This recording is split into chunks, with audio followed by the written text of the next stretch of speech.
Hello, Ed Hanson of Bloomfield Cemetery, making another video today. As I was making the last video, I mentioned the idea of Rebecca Woodson and her writings and talking about her arrival date. And it got me to thinking about kind of like about everybody's arrival date, especially around 1853 to 1860. That time frame, very important for the founding of the town, and then the folks who came and contributed to the growth and the well-being of the town. So I grabbed some paper and started writing.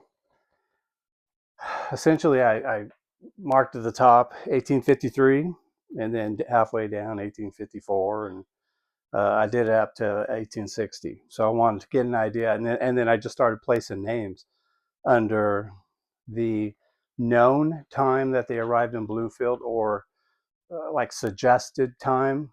Now, there's obviously there's resource books out there, there's maps out there, there's different things to draw information on, but the period of time of early 1850, 1853 to 1860 is more difficult. The first paper in Petaluma, 1855, while they did publish information about arrivals, births, deaths, etc., there wasn't a lot of it. So So the records that were written, about history for them at that time are helpful. Rebecca Woodson's sketch in the life, very helpful. There's an 1880s biographies of Sonoma County where either people had someone craft a sketch in the life of somebody notable in the history of Sonoma County, or like in the case of the Bloomfield folks, they were all still alive at the time of that publication. So they had the benefit, or we have the benefit of the folks writing their own biography at the time while they're still alive, active in the community. So obviously they could give down to the day detail about when they left their old home, coming to their new home of Bloomfield, going back to or establishing themselves in Bloomfield, going back to get their relatives or their family and bring them to Bloomfield. So in compiling this list, I thought it would be good to know what single men arrived in Bloomfield, what single men who got, or see, married men who got established in town and then returned to their former home, retrieved the family, brought them. And then there's the couples who arrived in Bloomfield, already married, maybe, and have kids. There was a couple here that arrived already a widower with their children. And then the ones who arrived single in Bloomfield but got married pretty much right away in Bloomfield. So, so like I said, I put together a list, and the thing that surprised me was the 1853. Like I said, I put 1853 at the top, 1854 about halfway down the sheet of paper. This is all 1853. I blew right through 1854 because there was so many people who arrived in 1853. And it was a real mixed bag, like one third of them single, one third of them married, and the other batch got married like right away, or they came here as a widower. So surprising. Now, trying to determine who was like the first, um, I've always heard or read, about certain families arriving first, and um, fine. It doesn't really matter all that much, but when I put together a timeline, of what is known or what was known and written down, then that's kind of take at face value, right? Because that is the written record. So it's just a matter of putting it together. Obviously, um, the the Hogues were here early um, in order to possess as much land as they did, and you know, when Rebecca um, wrote about her arrival in 1853, her and her husband George arriving in Bloomfield in 1853, half of their wagon train out of Iowa, their 1850 wagon train, is already established in Bloomfield. So, and it can be seen right on the ridge top. You go up Bloomfield Road to the corner, heading north, and instead of taking a right, heading towards Tremary Ranch today, take a left, and there's the ridge that runs along right there. Um, Rebecca's father was already there. So kind of roll it back a little bit, and as they got established, they come through the Sierras. They leave Iowa 1850. They get to Nevada City. They first established there, Grass Valley, Sacramento, and in 1852, Rebecca and her husband have a lease on a sawmill. Um, Hiram Nutting, her father, is delivering produce to the foothills. They're growing out of Sacramento area. Her and Robert Bailey. So Robert Bailey married Mary, um Rebecca's sister Mary. So so Robert and his father-in-law Hiram are delivering produce into the mines, and they did extremely well. Rebecca wrote that they made $4,000 or around $4,000 that year. I got to think that was doing really well. That the miners at the time, obviously, they needed food. They needed food delivered because they didn't want to leave their mines. So they delivered the produce, and that's what Hollis Hitchcock figured out early on when he tried mining and found out it wasn't for him. Then he came down to Sonoma County and started providing beef for the miners, and that's where he did well. So if you couldn't mine, then provide um, the necessary items for the miners, and they pay well, obviously. So that's where they found their fortune. So Hiram, after in the fall of 1852, Hiram comes down to visit a friend of his, William Canfield. So anybody who drives to Sebastopol on Bloomfield Road is familiar with Canfield, familiar with the cemetery at the intersection of Canfield and Bloomfield that sits up on the southeast hillside off of Canfield Road.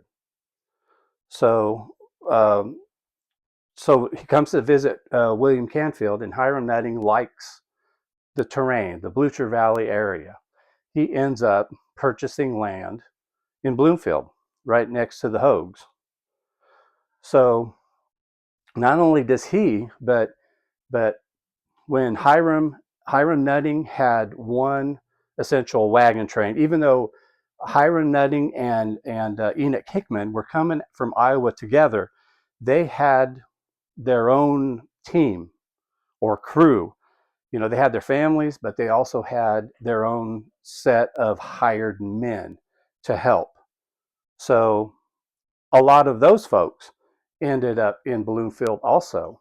So they followed the wagon train essentially to Sacramento, Nevada City, Grass Valley, Sacramento, and then to Sonoma County. So they were already established on this ridge line at the north end of Bloomfield. And some of the people who also came, whether they came in the wagon train or came just after, were friends and classmates of George and Rebecca. So, some of the gaps are kind of filling in on some of the property parcel maps where there's these like single men, and I'd be wondering like, who is this person? Where did they come from? What are they doing? And to see they came from Iowa, I'd be like, wow, that seems odd. But they came with somebody who was part of Bloomfield. So so that information is helpful for me to know what their part in the early beginnings of Bloomfield was. So like on that ridge, looking at the was it the 18 this map, this 1866 map. This thing is big. I purposely paid to have the large version, in part because this was scanned on a flatbed scanner from the original. And when someone scans on a flatbed scanner, all of the detail comes out. So, so all of the detail is here, but the type is so small, so fine because they labeled every piece of property with the owner. So what I have to do is essentially take a picture and then blow it up in order to see detail. But on that northern end of Bloomfield, right, like right there on the ridge top, you can see like Enoch Hickman, is on the east parcel, and it's just like a certain size parcel, which for whatever reason they're all the same size parcels.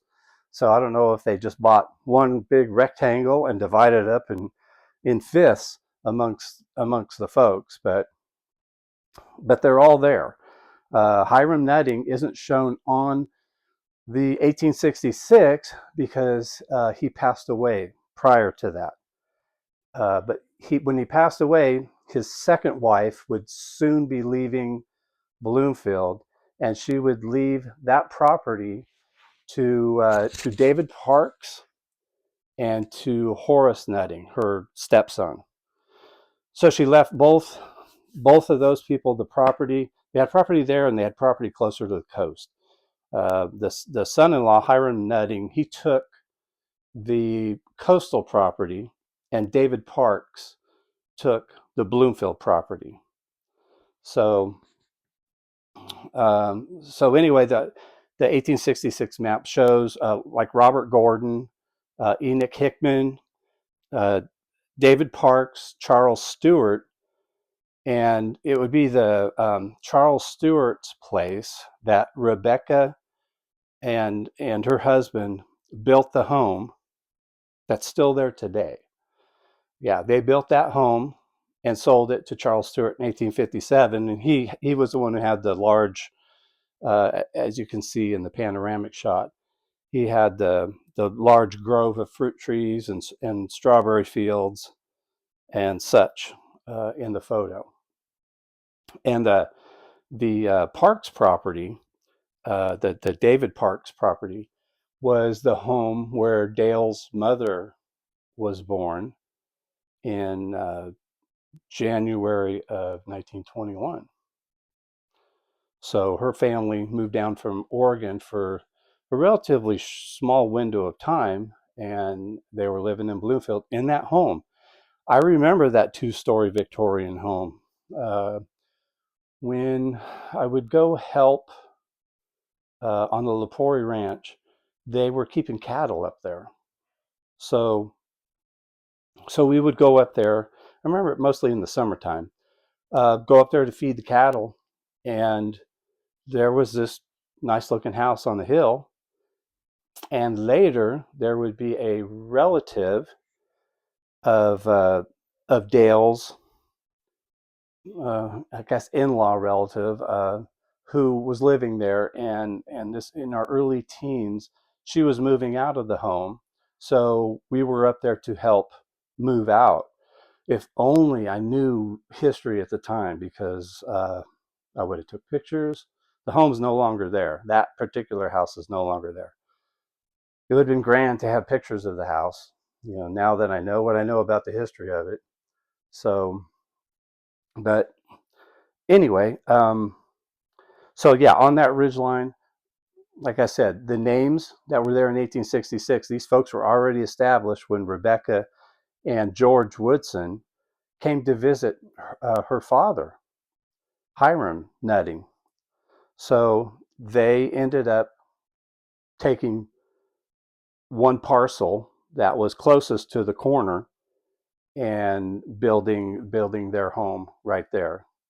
So the fact that Hiram Nutting came to visit William Canfield at the end of 1852, so even if he purchased the property then, started building the home right away because he had the help, and it probably would have been 1853 before he could occupy it.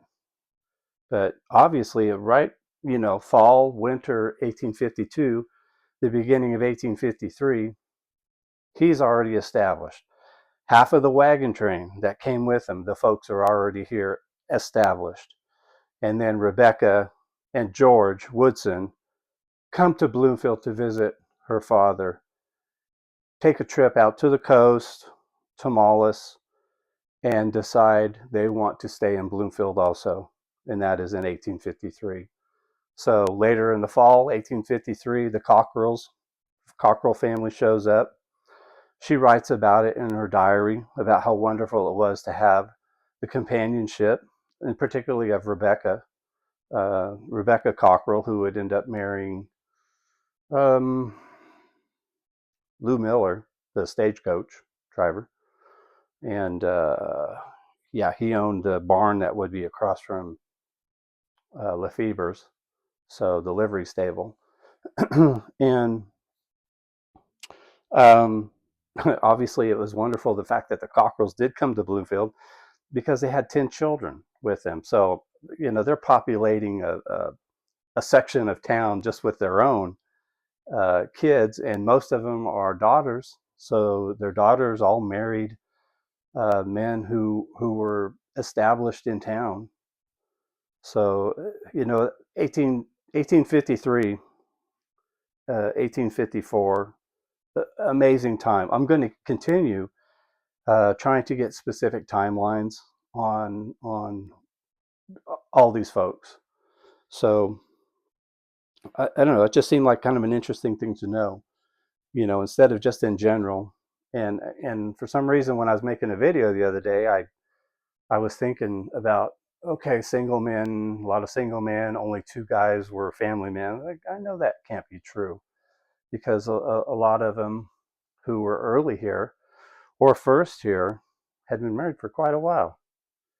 They had kids and they had adult children. So anyway, that's the video for today. I kept thinking about all this. I was like, man, I gotta make a video on that. And also, I chuckle about this, but um, there is no good angle on my camera. You know, I I'm not used to looking at myself or hearing myself talk. So I'm in my office right now, which has a lot of stuff in it, and I tried using just the small light that was up top, and it didn't work at all. It just didn't work. So I have part of my collection are these statues that were electrified. I'm gonna turn them down so it can be seen better. But yeah, these statues were electrified in the Victorian era, so they're called electroliers. And yeah, as electricity came into play, 1880, 1890, Ansonia Clock Company went ahead and made lamps, called them electroliers, and I just happened to be able to find a bunch of them and collect them over the years. So they offer good lighting for doing my videos and less shadows across my ever aging face. So anyway, that's the video for today. Dale and I have been talking about when the rains stop, we're going to do a stone repair day up at the cemetery, and things got to dry out a little bit, and then as things progress, we're going to do another application of D2, because we noticed that some of the clean stones, a fair amount of them actually, are starting to get a slight green haze from the top on down of moss starting to grow back. So we'll be applying that when we know for sure that it won't rain for at least a few days after we apply D2, so it can start doing this job. And of course, it's mowing season, so that's going to be going on a regular basis too. So that's a cemetery update. I'll continue doing history because I love doing it. I love knowing about the town of Bloomfield, and um, it's good practice to share, get the word out there, and I don't know. I just find it fascinating. I try to apply that same kind of interest to other places, and it just isn't there. So it's all about Bloomfield for me. So that's it for today. Thanks for watching. Bye.